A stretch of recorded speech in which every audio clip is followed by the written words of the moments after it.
EGR valve right there. So I've also got the EGR pipe here, and often this isn't where it's clogged.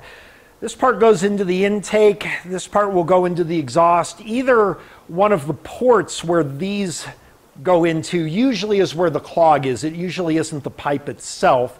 Just gonna blow through there, and it's totally clear, totally clean.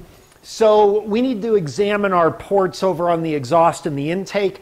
I can tell you, we can look into the intake port right here, and that's totally clean. That's completely unblocked.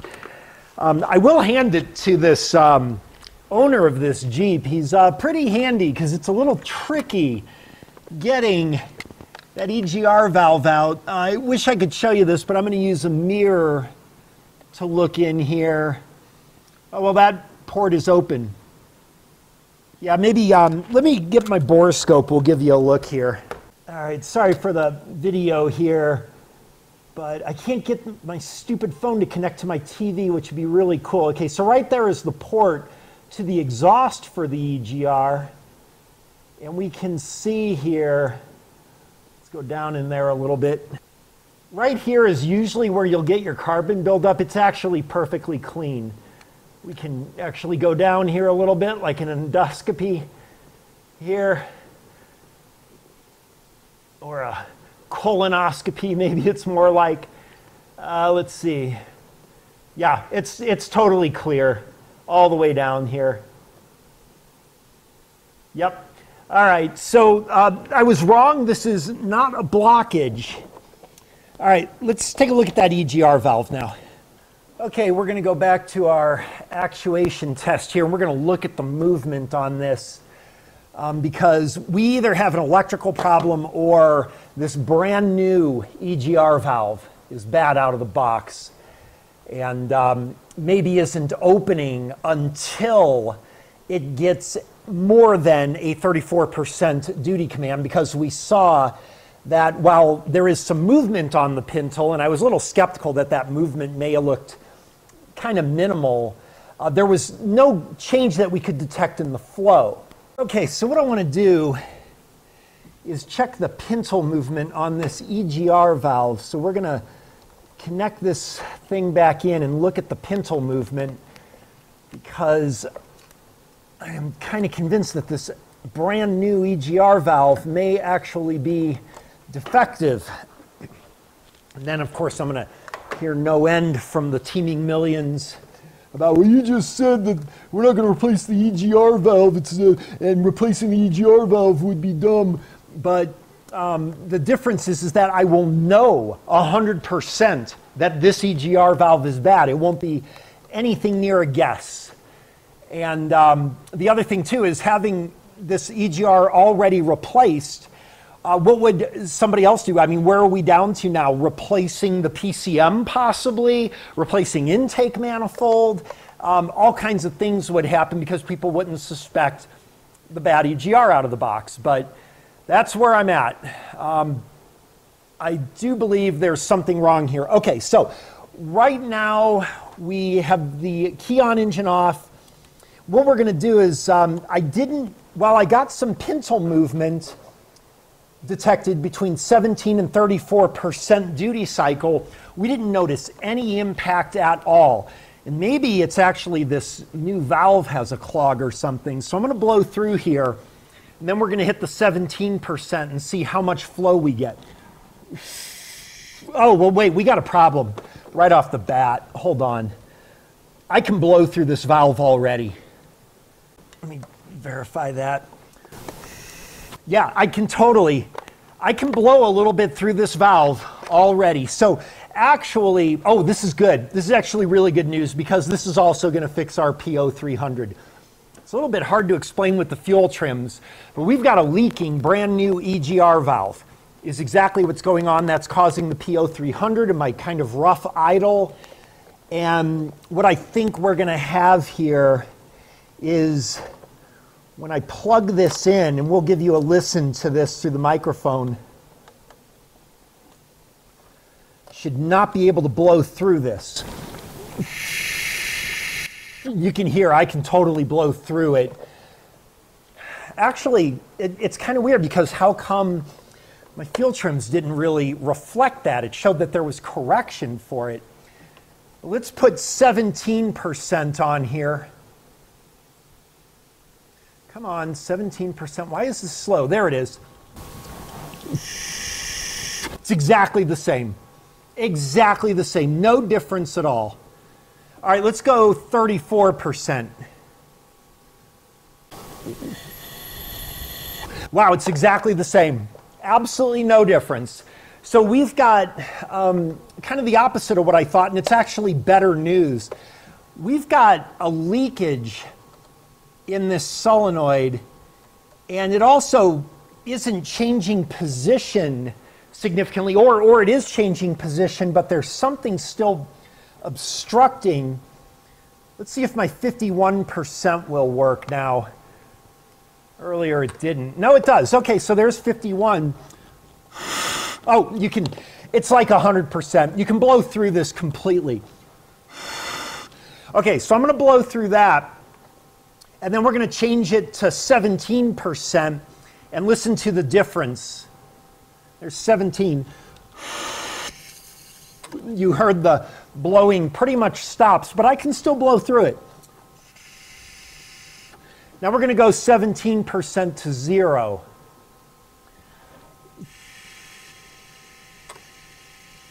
Still blow through it. Okay, this is a bad EGR valve. How interesting is that? Now we want to be 100% sure on this. Let me try something here. This is going to be really low tech, but let's go over here.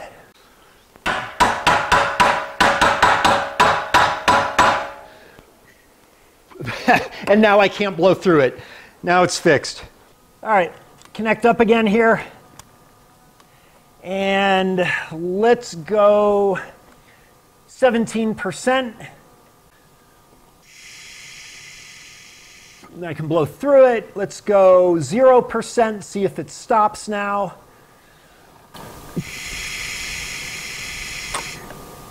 All right, right now it works. Let's go 34% because earlier we didn't notice a difference between 17 and 34. So let's go 34. Okay, now it blows almost as much as it did on the 51%. Let's go 85.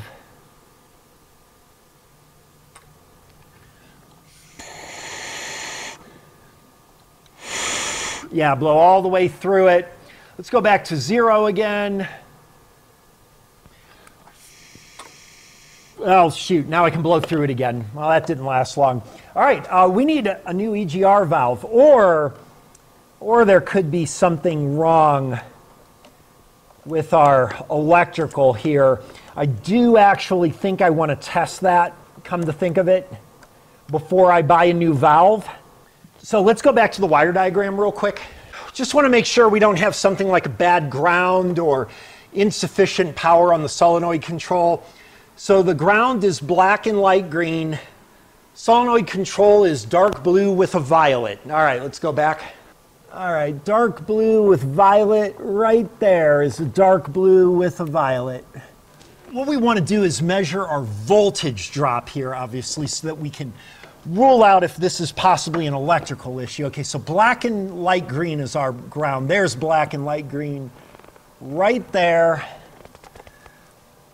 Now, how important that we know this is power side switched, because if we accidentally measure amperage here, we will fry this PCM, right? So I'm going to double check that we are kosher here and not fry this PCM. Okay, what do we get here? 9.64 volts. Okay, now remember, this is pulse width modulated, so we are looking at an average, and 85% duty cycle. Okay, so we should get, and granted, I've left this key on a long time on this car, so I probably did drain the battery. But our source voltage should be probably around 12.3. Let's just check that real quick. And source voltage 12.3. Perfect. Okay, so we actually do not have a voltage drop here. Again, remember this is pulse width modulated, so we're not going to see the full battery voltage. What we are going to see is if I reduce this down to 17% right there. Whoa, I lost my voltage. Hold on. This is not an electrical problem. This is a solenoid failure out of the box with a brand new solenoid. 100%, let's go buy a new solenoid. One of the things I also want to do, okay, what was our signal wire? It was this blue and light green, so let's go in there. All right, now this isn't making sense.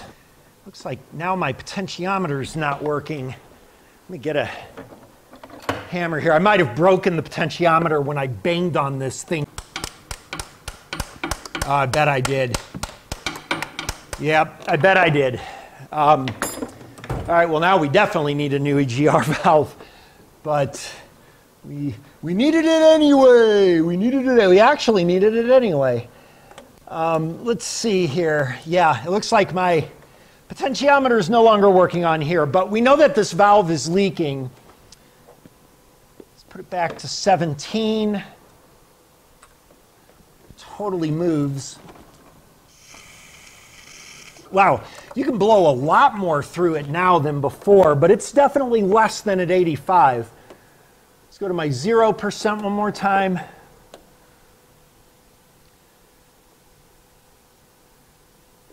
Zero %, come on, scan tool.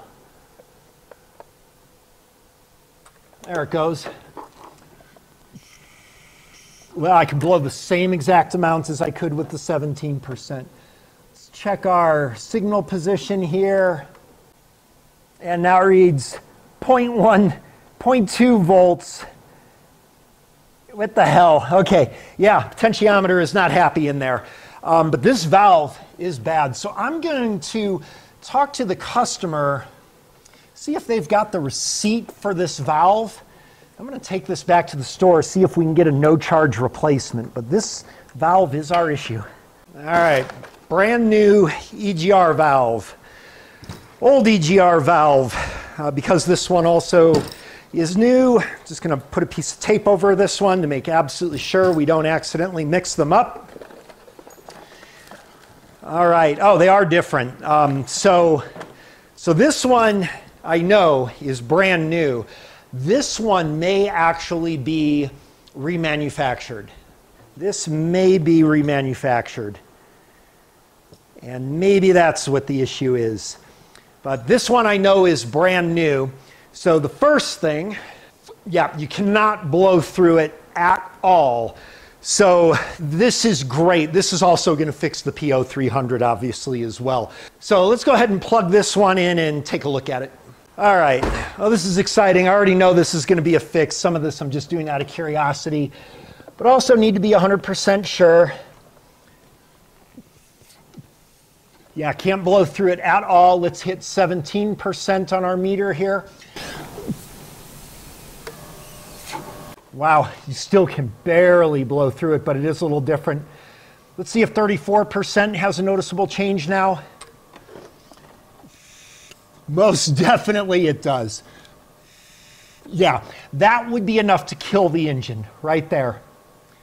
51%, let's see if it'll work this time. Not sure why that didn't work earlier.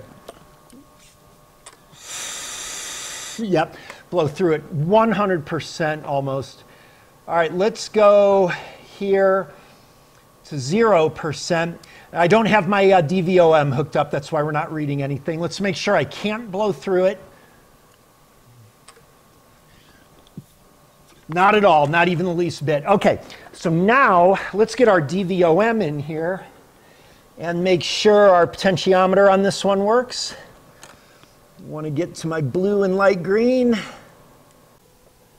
Okay, let's get back into our signal wire here. There it is. Okay, whoa, totally different now. Okay, so this better start reading downwards now. As we increase. So at 0% position, let me just double check again. Yep, it's completely closed now, no leak this time. We're going to open this to 85% and watch this drop, I suppose. Yes, indeed. Oh, I like it. I like it a lot. What a dramatic difference. Let's go to 17%. Totally different movement on this valve. That puts us at 4.16. Let's go to 34%. Oh, this is totally different. Wow, that EGR valve was definitely messed up right out of the box. This time, 34% is going to kill this engine. Yeah, you can blow right through it. Okay, so this is going to be a fix. The nice thing about this will also fix the 0300. That's why the idle was rough. I can't explain the fuel trims that I saw, but we're gonna see something different now. Okay, let's put this back together and then let's finish this video. All right, we got our new EGR valve installed. What we're gonna do is, well, actually, let's go back here. Let's clear our fault codes first. Wait, no, hold on. Wait, I don't want to clear the fault codes because I want to see if we get a correction, a change. So we're going to restart here. Oh man, that was almost, I mean, it wouldn't have been a catastrophe or anything. I'm very positive that we're fixing this 0300, but I want to look at the fuel trims and check a correction at idle, which will be our validation that we've also fixed the 0300. I'm still a little confused on the trims that we saw earlier, but with that EGR valve being open all the time, we should see a short-term correction here. All right, parts slot machine here. We win every time on the parts slot machine because we know our systems, we know the basic fundamentals, we've read our book, we know the operation of this thing, we know how to test it, we know that new EGR valve out of the box was bad. I got to tell you, I've been seeing this actually a lot since COVID. Bad out of the box parts like that, especially Remand. On my paid channel, I've actually got a Ford where we have found an out of the box failure with an alternator 3 times. If you think that didn't have me swimming, knowing that I had to have overlooked something, but again, we knew by checking all the parameters for the PCM control and everything, the only explanation was bad alternator, replaced it, bad alternator, replaced it, bad alternator. Was actually 2 out of the box failures. The first alternator was bad too. It wasn't until we bought a Ford alternator, which we avoided doing because it was $800, but the Ford alternator did fix it. Something about the computer control, I believe, that the aftermarket alternators just weren't compatible. But out-of-the-box failures definitely can happen. Okay, so we want to read our data stream now. We don't want to clear the codes yet.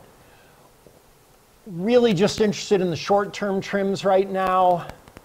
We'll also get the long terms. But we are going to see, I believe, a short-term correction here.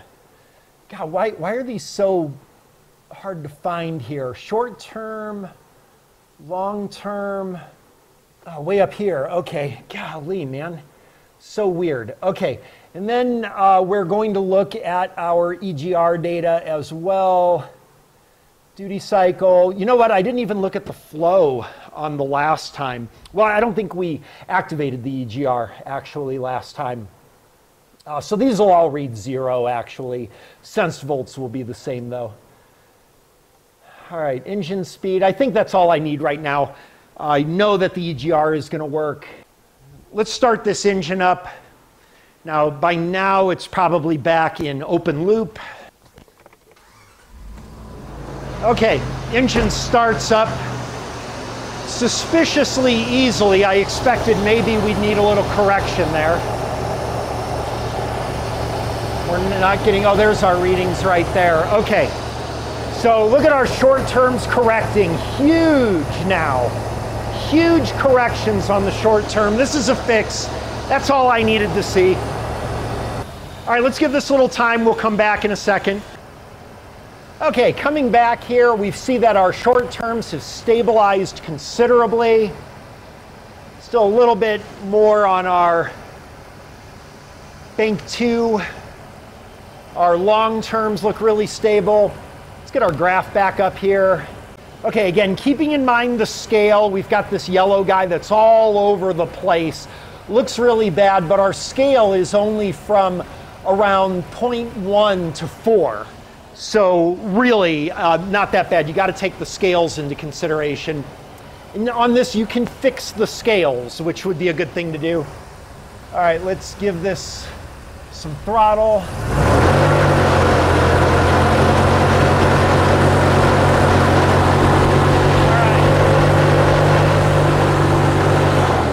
See, we're reading the opposite now, that our long terms have now jumped up. Long terms are right about 0. Again, the scaling is shown on the left and right here, so you got to pay attention to the scaling. We've also got our numbers down here. That looks perfect. That looks like a new car. Oh, by the way, the misfire's gone. The idle is perfectly smooth. I do not feel the misfires. Okay, going back to our numerical values, we see, yeah, we are looking really good. This car is fixed. Now I can clear our fault codes, and we can be absolutely 100% sure this car is not coming back to us. How cool is that? All right, and I guess also in retrospect, the P1404, I think it was, the description on the code makes a little more sense now. Closed position fault, indicating that it seemed it wasn't closed when it should have been. And that also may have been a clue that we overlooked there. But whatever the case, the new EGR valve that was put into this car before I got it definitely throws a curveball, but we overcame that. And the 0300 as well, also a little curveball. And I know I'm going to get some flack from the people who don't still get it about my comments on just changing the part and everything like that. Yeah, obviously, changing the EGR solenoid, again, would have fixed the car if you just went right and did that. And people do that all the time. They get the EGR code or whatever code it is, an O2 sensor code. They replace the part. Still doesn't fix it. Maybe it's bad out of the box. Replace it again and do that 3 or 4 times. You know, the difference here is that, yeah, replacing the EGR solenoid fixed the car. I said it wouldn't, but it did. But the thing is that I knew it would based on the data. There was absolutely no question about it. I also knew we were going to fix the 0300 code as well. The difference is knowing 100%. We didn't just play the parts lottery here.